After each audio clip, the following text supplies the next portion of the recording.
Here's a story of how I almost lost my job because I overthink too much. You are fired. No, I did not get fired, but I did learn some couple lessons on how not to overthink. So a year ago, I started working directly with Noah Kagan, CEO of AppSumo.com. And this is a big tech company, doing at least $85 million in annual revenue. But the thing was, because I wanted to do a good job, I was afraid to mess things up. And this led me to start overthinking many of the decisions I needed to make on the job.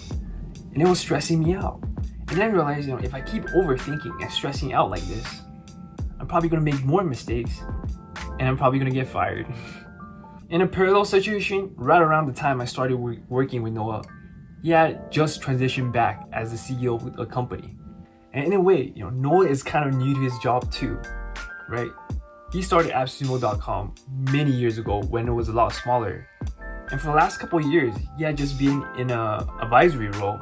And now he's back and there's a lot more people to manage. The company's a lot bigger, which means that he has to step up to the situation by learning new skills. As with learning new things, I noticed that Noah was making mistakes at his job too. This was a very humbling experience for me to see the CEO of a big tech company making mistakes too. Because I'm like, dude, if he's making mistakes, it's probably okay if I make some mistakes too. As long as, I learn from my mistakes and I try to get a little bit better every day. So here are 3 tips on how to not overthink. Tip number 1, the 70% rule for decision making. In Amazon 2016 shareholder letters, Jeff Bezos shares how Amazon, make their decisions. One of the things he said was, most decisions should probably be made with somewhere around 70% of the information you wish you had. If you wait for 90%, in most cases, you're probably being slow. Because this quote is kind of long and hard to remember when you're making decision on flight, here's a rule of thumb. Most decisions can be made with 70% certainty. Now I know it's not completely accurate, but it's a good rule of thumb. So this tip can be only applied to, decisions where the consequences are not very severe. Like example, if you go to a restaurant and you order something and you eat it and you didn't like it, that's just one bad meal. Another example is whether you should ask someone out.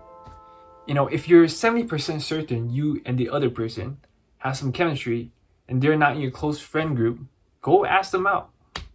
So a few things can happen, right? 1, they say no, you get rejected. That's not really that bad. Number 2 is, you go on a couple dates with this person, it sucks, stop seeing that person, and you move on. I want to break up. I don't think you're the one for me. Please don't throw spaghettis. The point is, overthinking and stressing things out on decisions that are not that big just seems like a bad life strategy in general, right? We'll talk more about the strategy for making big decisions later. On the flip side of making, decisions with 70% certainty, you also want to give yourself a 30% margin for error. Remember, we're still talking about decisions where the consequences are not too severe and you can, fairly easily recover from, right?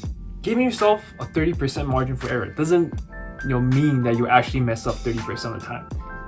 But it does give you the peace of mind you need to perform better. A lot of people are afraid of making mistakes because, they're afraid of that rejection. They're afraid of, getting scolded by their parents or direct superior. If that's the case for you, the only tip I have in this video is you need to toughen up. And also remember that even CEOs of big companies make mistakes. It's okay. And it's part of the learning process. How to make big decisions without overthinking. Now we're talking about decisions like buying a house, buying a car, who to marry, etc. When it comes to making big decisions, you want to follow the concept of testing before investing. This is another thing I learned from Noah. It just means that you want to test things out before committing to a big decision.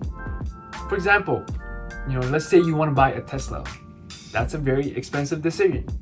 What if you don't like the car after you buy it, So a way to test this out before investing is to is to rent a Tesla car for 3 days on an app like Turo. So on Turo, right, the price for renting a Tesla per day is around $100. So you rent the car for 3 days, that's $300. If you don't have like an app like Turo where you live, literally go to people that are selling their Tesla cars and ask if you can rent the car from them for 3 days. Another example is that most of us don't really know what we wanted to do after graduating high school. And going to college is a very expensive decision too, right? But a lot of us just end up going to college because our parents told us to, or like just because our friends are going. If I had to do it all over again, right, I would spend probably 1 or 2 years taking online courses and learning skills that interest me, or go intern or work for companies alike, right, for free. And this will give me so much of a better understanding and data on like what I actually want to do for a career. And maybe after doing all these tests, right, I might not even want to go to college. So when it comes to making big decisions, you want to do a lot of testing before committing to it. Stop overthinking, right? You want to think, but not overthink. Which brings us to our last tip.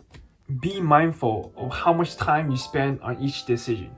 Being decisive is a good trait to have. Based on scientific studies, we have a limited amount of decision-making energy per day. So if you find yourself next time at a restaurant spending 25 minutes ordering something from the menu, right, you're probably overthinking.